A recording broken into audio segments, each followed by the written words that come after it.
In this video, we'll be covering how to download an app onto your iOS device, as well as how to sign in with an Apple ID in order to make it all possible. This is Nate with Jamf, and welcome to our video on iOS apps. In order to get an app on our iOS device, the first thing that we need to do is make sure we're signed in with an Apple ID. An Apple ID allows us to use Apple services, such as the App Store and iMessage. We also need an Apple ID to have access to iCloud if we want to be able to back up our iOS device. Signing in with an Apple ID can be done in a couple different ways if it was skipped during Setup Assistant. You can do it through iTunes and App Store in Settings, or sign into your iPhone at the top of the Settings page, but for this video, we'll head into the App Store and select the blue icon in the top right. Here it will prompt for us to sign in with our Apple ID. However, you can also select Create New Apple ID if you don't have one already. Once signed in, I'm going to select Search in the bottom right, and then search for the app Jamf 1.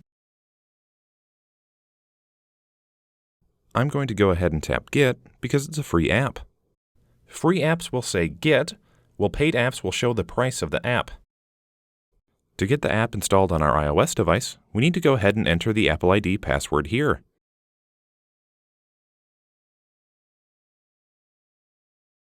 Then a prompt appears asking if we want to require the password for additional purchases, as well as if we would like it to require it always or just after 15 minutes. I'll go ahead and tap Always, which means I will have to enter my Apple ID password every time that I download an app. I can also set it to approve via Face ID or Touch ID in the Settings app under Face ID and Passcode. Once it's done installing, we can open the app by tapping it. We can drag and move apps around, move them to different screens, and put them in folders. But if you delete this app, the user data will go with it. For example, if we had downloaded a weather app and added a custom city, that information would be deleted along with the app. For more information on this, feel free to check out the video on iOS file storage structure. That's all for this video on iOS apps. Thanks for watching, and we'll see you in another video.